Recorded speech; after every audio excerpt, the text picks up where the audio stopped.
4 ሚሊዮን በ6 ወር በቃ እኔ በአንድ ሌሊት 40,000 50,000 እንደው ትንሽ ነው አጠፋ ነበር። ከዛ ሄድን ትራሳችን ውስጥ ብር እንዲያልኩ 50,000 እና አጥቼ ሰጥተህ ታውቃለህ? ግን ታፌ ገንዘብ ካልሰጣቀረው ሰጥቼ አውቃለሁ። መጣብኝ ማለት እንደዚህ አይነት ነገር ጭምልቅ። አሁን ምን መሰለህ አሰልጣኙ ብቻ እኮ አይደለም የሚበላው ከላይ ያለውም ይበላል። ታፌ ልስልሱ አንጀት አርሱ ይባላል። ታፈሰ ሰለሞን ሜሲ ይባላል። በዘመኔ ከተመለከትኳቸው በጣም ድንቅ የመሃል ሜዳ ቴክኒሻኖች አንዱ አንተ ነህ። ታውቀዋለህ? ግን እስኪ ራስህን ግን ምን አይነት ታፈሰ ነው ሜዳ ላይ ያለው? ማለት የተለያዩ ኳሊቲዎች አሉኝ በራሴ ነው። ያው አንዳንድ ሰውም ኮሜንቶች ይሰጡኛል፣ እነጥቃለሁ። ያው ለሰው አንዳንዴ አይታይም እንጂ እነጥቃለሁ በጣም ማለት ፍላጎት ሲኖረኝ በጣም እንደው ውበቱ አባታ ሐዋሳ በነበረ ሰዓት ከሁላችሁም ነጣቂ አንደኛ ታፈሰ ነው ይላል። በጣም ነው የምሮጠው ማለት እነጥቃለሁ። ለሰው ግን አይታየውም አንዳንድና ያለቁ ኳሶችን እሰጣለሁ። በድፍረት ኳሶችን ይዤ እቀበላለሁ እና አንዳንዴም ያው ቀለል ሲል እመራለሁ። ቲሙ አሪፍ እንትን ላይ ሲሆን ማለት ከኔ የሆነ ሰው ሲያገኝ እመራለሁ ቲሞችን። ግን በአብዛኛው እኔ ደስ የሚያስደስተኝ ያለቁ ኳሶችን በመስጠት ነው። ከጉርሻ ያልተናነሱ ያለቀላቸው ስሮ ፓሶች ከሚጠበቅባቸውና ከሚታወቁ ኢትዮጵያውያን ቴክኒሻን ተጫዋቾች መካከል አንደኛው አንተ ነህ።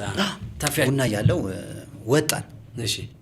ከዛ ለምን ቅጣቶች ነበሩብኝ ተደራራቢ። በቃ እሺ። የሚገርመኝ በህይወቴ እንዲጠቀጥቼ አላውቅም። እንደ ቡና ቤት በስማ አዳከሙኝ። በቃ ቅጣት ማለት ነው። ደሞዝና ቅጣት። በቃ ቅጣት ስለ ደሞዝ እኮ ነው። ያለ ደሞዝ 6 ወር በቃ ያለ ደሞዝ ተጫውቻለሁ ቡና ቤት። ይሄን ሰው አያውቅም በእውነት 6 ወር ያለ ደሞዝ 6 ወር ያለ ደሞዝ ቡና ቤት ተጫውቶት ማለት ነው። እና ወጣን ማለት ነው። በቃ ወተን ከመከላከያ ጋር ነበር። ከዛ ወተን እየጠጣ ምናምን በሞቅታ ምናምን ነገ ጌም ወረ እንዳይከብድ እንግባስ አይዞሩም በቃ አናዞራቸው ሚድፊልዶቹ ምናምን አለን። ከዛ ልክ ጌሙ ደረሰ ጠዋት ላይ ምናምን በቃ ተኝተን ምናምን ምሳ በላን ምናምን ተኝተን ጌሙ ላይ ፈርስት ሃፍ 3-0 የተመራን ወጣን ማለት ነው። ኳስ በቃ ማቆም በቃ ከበደኝ ገባና የፀሐይ ጨዋታም ስለነበረ አልቻልኩም። እና በቃ ከዛ በኋላ ከወጣን በኋላ ጌሙ 4-0 ነው ያለቀው። 4-0 አለቀ። አዎ አስታውሳለሁ። 4-0 አለቀ። ጌሙ ካለቀ በኋላ ቤት ገብተን እራት ምናምን በልተን ተገናኘን ልጆቹ ማለት ነው እዛ የነበሩ። ከዛ በቃ መሳሳቅ ጀመር ማለት ያው ትናትዳለህ በድርጊታችን ተሳሳቅን። ታፈሳሉኝ አቤት አላዞራቸውም ያልካቸው ልጆች እንዴ የት በምንድን ነው እንደዛ አስበህ ሄድከው ምናምን እና በቃ ከቁጥጥራችን ውጪ ሆኖ ፈርስት ሃፍ 3-0 የተመራን እና እንደዚህ አይነት እንትኖች ለማንም ጥሩ አይደለም። ከበፊትም ጀምሮ ነው የተዝናናው ነው የመጣሁት ከኒያላም ቤት። አዎ ከኒያላም ቤት። አዎ ኒያላ ቤት እንኳን ያው ታዳጊም ስለታዳጊ መብራት ኃይል ገባው። ከመብራት ኃይል ጀምሮ ኢንጆይ ያረኩ ነው የተጫወትኩት። ኢንጆይ ያረኩ የመጣሁበት ነገር በቃ ስለ እንትን ሲል በቃ ልጅነትም ምናምን ነበሩ እና በዙሪያዬም ያሉ ሰዎች የሚመክሩኝ እኔን ወደዚህ ጥሩ ነገር የሚያመጡ አልነበሩም። በጣም ከባድ ጀማ ነበር። አዎ ከባድ ጀማ ነበር። በቃ አንተን የምትመርጣቸው ወይስ እነሱ ታፌም ብለው? እኔ በጣም ይገርመኛል። አረ እንደ እኔማ መልማይም ነኝ ተመልማይም ነኝ። በቃ ግን በሄድኩበት ወደ መልማይነት ነው። አዎ በቃ በሄድኩበት በቃ ታፌ ከተባለ በቃ ከች ነው ምናምን የሚሉት በቃ ፏ ነው የምንለው። በአንድ ወቅት ሐዋሳ ከነማ ቤት እያለ ባገኘው ገንዘብ አንድ አሰልጣኝ ስሙን የማንጠቅሰው አሰልጣኝ ቤት ይገዛልህ አለ። ከዛም በኋላ አንተ አልፈልግም አልክ። ያ ቤት ከአመታት በኋላ ዋጋው ሲነገርህ ደነግጥክ። ያ ትክክል። በመቶ ሺዎች የነበረው የቤቱ ዋጋ በብዙ ሚሊዮኖች ሆኖ ሰማ። እስኪ ጉዳዩን በተወሰነ ያው ኮቹ ምናልባት ሲሰማው አሁን እንትን ሊል ይችላል። ያው ያውቀዋል። ሙሉጌታ ምረት ነበርና የወቅቱ የመቻል አለቃ አሰልጣኝ ሙሉጌታ ምረት እንትን እንደ ተጫዋችም ነው ግን እሱ ነው ማኔጅ ሁሉንም እንደሚያደርገው ማለት ነውና 400,000 ብር እንትን ቅድሚያ ክፍያ ስፈርም ያዘና 80,000 ብሩን ሰጠኝና አንተ ገና እኔ ከኤልፓ ወደ ሐዋሳ ተዘዋወር ማለት እና ሐዋሳ በታሪኩ ትልቅ ገንዘብ ያወጣው የዛ ሰዓት ነው። እነ ታፈሰ ተስፋዬ የመጡት በቃ ብዙ ተጫዋቾች እንደዚህ ሲያስፈርም በቃ የዛ ሰዓት ጣሪያውን ከፍ ያደረገበት ወቅት ነበርና ማንቸስተር ሲቲ ነበር መባለው የዛ ሰዓት ነው ገንዘባና በቃ ቻፓ ምናምን አላ ጨላው ነው። ከዛ ሙሉጌታ 400,000 ብሩን ያዘና 80,000 ብሩን ሰጠኝ ማለት ነው። አረ በስመ አብ አልሰማም አልኩት። በእውነት አልሰማም በቃ ምናምን ብዬ ቀወጥኩት ቢሮ ምናምን። ከዛ እነ ዳንኤል ደርቤ ምናምን ሰሙና ደወሉለት ሙሉጌታ። አይ በቃ ስጠው በቃ ስምን እንዲህ እያለ ስጠው ምናምን ሲሉት ሙሉጌታ ቤት ሊገዛልህ ነው? አዎ ሊገዛልኝ ያልኩህ ቤት ማለት ነው።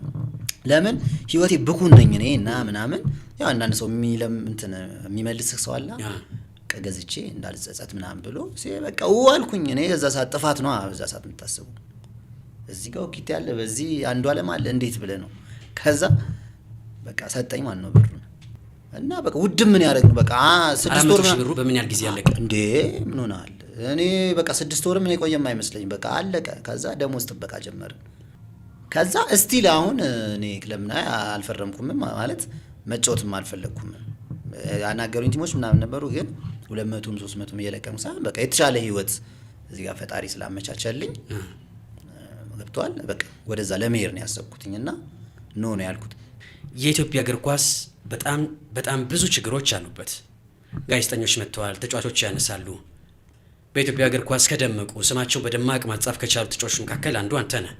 ሜዳ ውስጥ ተመልክተዋል፣ በተለያዩ ቡድኖች ተጫውተሃል፣ የተለያዩ አሰልጣኞችን አግኝታል። የኢትዮጵያ እግር ኳስ መሰረታዊ ችግር ምንድን ነው? አንደኛ እኔ አለ ብዬ የማስበው የአሰልጣኝ ችግር አለ። ይሄ ማንም የሚለው ነው። ምናልባት እኔ በባህሪም ግልጽ ስለሆንኩኝ ነው እንደዚህ ሰው ዶማ ከሆነ ዶማ አካፋ ከሆነ አካፋ ነው የምለው እና አሰልጣኙ ጋር ችግር አለ። ምን አይነት ችግር ማለት ምን አይነት ችግር መሰለህ? አንደኛ ሀሳብ ያለው አሰልጣኝ የለም። ሁለተኛ ቲሙን ለመስራት ቅድሚያ አያስቡ። ቅድሚያ የራሳቸውን ኪሳቸው ውስጥ ለመሙላት ነው የሚያስቡት ሁሉም። በአብዛኛው አሰልጣኝ እኛ ሀገር ማለት ነው ገንዘብ የሚቀበል አሰልጣኝ ነው ያለው። በአብዛኞቹ የማይቀበሉ አሉ፣ ንጹህ የሆኑ ስራቸው የሚሰሩ አክብረው ሀገራቸው የሚለፉ ወጣት ለማፍራት የሚደክሙ አሉ። ግን ያን ያህል በአብዛኛው ፕሪሚየር ሊግ ውስጥ በአብዛኛው ገንዘብ የሚቀበልና ቅድሚያ ኪሳቸውን ነው የሚሞሉት። እስቲ የትኛው ስንት ተጫዋች የወደቀ የለም በየሰፈሩ? እውነት ለመናገር ብዙ ገንዘብ ካልሰጠ አገባም እኛ ሀገር። ራሳቸው ነው የሚደራደሩ ወይስ እንዴት ነው? አንዳንዶቹ አሉ እንደዛ። አንዳንዶቹ በግልጽ ያው ደፍረው ማለት እንደዚህ የምትግባባቸው ከሆነ እንዲት አረጋ የሚሉም አሉ። አንዳንዶቹ በኤጀንት የሚሄዱ አሉ። ማለት ኤጀንት ያወራሃል፣ ከዛ በኋላ ብር ትሰጣለህ። ይሄ ማንኛው እኔ የሚያሳልፍኩት እኮ ስለሆነ እኔ ባይዘዌ ሰተታቃለህ። እኔ አሁን በህይወቴ ከማንም አሰልጣኝ ጋር ተደዋውዬ አላውቅም። ምንም ከማንም ጋር ከማንኛውም ሰው አሰልጣኝ ጋር አልደዋወልም። ግን በቅርብ አሁን ከ2 ዓመት ምናምን ከዛ አሁን የ2 ዓመት ሰጥቼ አውቃለሁ። መጣብኝ ማለት እንደዚህ አይነት ነገር መጣብኝ በሰው ማለት በቃ መጣብኝ በሆነ እንትን ሲመጡ ያገኘሁትን ጥቅም አየሁት ምናምንና ኦኬ ችግር የለውም ብዬ ያው ድርሻቸውን ሰጥቷቸው ማለት ነው። አሰልጣኙ ኤጀንት ላከ ወይስ ደግሞ ራሱ አውራ? በቃ ያው በዙሪያ ነው በቃ አሰልጣኙም አለ ያው እዛ ኤጀንቱም አለ አመራሩም አለ ጭምል። አሁን ምን መሰለ አሰልጣኙ ብቻ እኮ አይደለም የሚበላው፣ ከላይ ያለውም ይበላል፣ ኮሚቴ የምትለው ይበላል። እንዴ ብሎ ነው ኢትዮጵያ ኳስ የሚያድገው? እስኪ በግልጽ እናውራ ታፍዬ። ለምሳሌ ከአንተን ጅምር ተጨባጭ ማስረጃም መረጃም ስለሆነ ማለት ነው። ምን ያህል ተቀበሉ? ባትሰጣቸው ኖሮስ አትፈርምም ነው? ኖ ፈርም ያለው ኦልሬዲ ፈርም ያለው። እሺ አንደኛ እኔ የማስበው ለራሴ ለሌላ ሰው አላገው። እኔ አሁን ትልቅ ተጫዋች ነኝ። በብሔራዊ ቡድን ተጫዋች አለው፣ በትልልቅ ቲሞች ተጫዋች አለውም ተፈልግ ያለው እና ሄጄ በስርዓት ነው ተደራድሬ ምናምን ጨረስኩ። ልክ ከመግባቴ በፊት ኤጀንቱ መጣና 20,000 ብር ለኛም ትደራደራለህ ምናምን የሚል ኮሜንት ማለት እንትን ሜሴጅ ሰጠኝ ለኔ ማለት ነው። ደነገጥኩ ምናምን አልኩት ስለው 20,000 ብር አንተ ከምትፈልገው አሁን ለምሳሌ እኔ 600,000 ብር ብፈልግ 620,000 ብር ነው የምደራደረው በየወሩ 20,000 በቃ 620,000 ብር ነው የምላቸው ደሞዜን። እሺ ያቺ 20,000 ብር 2500 480,000 ብር ይመጣል ያው እኔ የሰጠሁት ማለት ነው። እና 480,000 ብር ትመጣለች እቺ 20,000 ብር በወር ለ2 ዓመት ማለት ነው። ለካ ሁሉም እዛ ጋር ኮሚቴው ምንም አንድ ናቸው አንተ እና ከዛ ኦኬ አልኩት ችግር የለውም ገባው። በቃ እነሱ ያውቁታል ሂሳብ ሰርቶ ጨርሰዋል። ሲገባኝ ከዛ ላይ ሙሉ አንስቼ ነው የሰጧቸው። ልጁ አሁን ምነግርህ ስለ ልጁ ናሽናል ቲም ተጫውቷል፣ ከፋሲል ጋር ዋንጫ አንስቷል፣ በትልልቅ መድረኮች ላይ የተጫወተ ልጅ ነው። በጣም አቅም ያለው ልጅ ነው። በጠራለህ ትደነግጣለህ። እና ምንድነው አልሰጥም አለ ብሩን። ከዛ እኔ በጣም የገረመኝ እንዴ በቃ ካልሰጠ አልሰጠም እኮ ነው። ከዛ በኋላ ምን አደረጉ አሰልጣኙ ኮሚቴዎች ተነጋግረው ይሁን ምን አላውቅም፣ አውት ኦፍ ቤንች ጀመሩ ማለት እንዲህ አይነት ነገር እኔ አልገባኝም ነበር ማለት ልጁ አቅም አለው። ከዛ ተጠማምዶ ምናምን ከዛ ቀይሮ ረፍት ላይ ቀይሮ ያስወጣዋል። ከዛ ልጁ ጥሩ ሆኖ ማለት ነው እንዴ ልጁ አቅም አለው ምን ሆነሃል? በጣም አቅም ያለው ልጅ ነው። እና እንደዛ ሲያደርጉ ምናምን በቃ ተናደደ እሱ ገባ። ማንኛውም ሰው ቤንች ስትሆን አቅም እያለ ትናደዳለህ። እኔ ብቻ ነኝ የማልናደደው እንደዚህ አይነት ነገር ኬርለስ ስለሆንኩ ምንም አይገርመኝም። እና ራስን ከምትጎዳ ብዬ ስለምተዋችሁ ንቄ ነው የምተወው። እና ልጁ መናደድ ጀመረ። ከዛ እንዴ ምንድን ነው ምናምን አልኩት። እንዴ ለምን አታናግረውም አልኩት። አሰልጣኝ እንዲህ ከምትሆን ለምን አታናግረውም ስለው ነገረኝ ማለት ነው። በጣም ነው በቃ ተናድጃለሁ። ከዛ በቃ እንደዚህ አይነት ነገር መኖሩ ደግሞ በቃ እሱ ይበልጥ ሌላ ወደ መጠጥ መሄድ ጀመረ ምናምን በቃ አላ ራሱን ወደ መጉዳት ቅጣቶች መምጣት ጀመሩ። ከዛ ቅጣት ይጻፍበታል። ስታመሽ አምሽተህ ከሆቴል እንትን ስትል ቅጣት ይመጣል። እና ልጁ ከሪትም ወጣ ገባ። አይምሮን እንትን አሉት። በቃ የተጫዋቾች ችግር ምንድን ነው? እስኪ ተጫዋቾችን በተወሰነ መልኩ ሂሳቸውን እንዲቀበሉ ተጫዋቾችን በተወሰነ መልኩ ሀሳቡን እንዲጋሩ እስኪ ከተጫዋቾች ጋር በተገናኘ የተወሰነ ነገር እንበል። ተጫዋቹ ለምን ራሱን አጉልቶ አላሳየም የሚለው በአንድ በኩል ያው የኮች እኛ ሀገር ብቁ ያለ መሆን እሱም አንድ ለኔ ማለት ነው። አሰልጣኞች ብቁ አይደሉም ለዚህ ማለት ነው። ሁለተኛ ደግሞ ያው እኔም እንደማደርገው ያው አንዳንድ ስፖርተኛ ራሱን የማይጠብቅ አለ። ያው እኔን አውጥቼ ነው የምልህ። እኔ አሁን እዝናናለሁ፣ መዝናናት ባለብኝ ሰዓት እዝናናለሁ። በዛ ውስጥ ነው ያለፍኩት።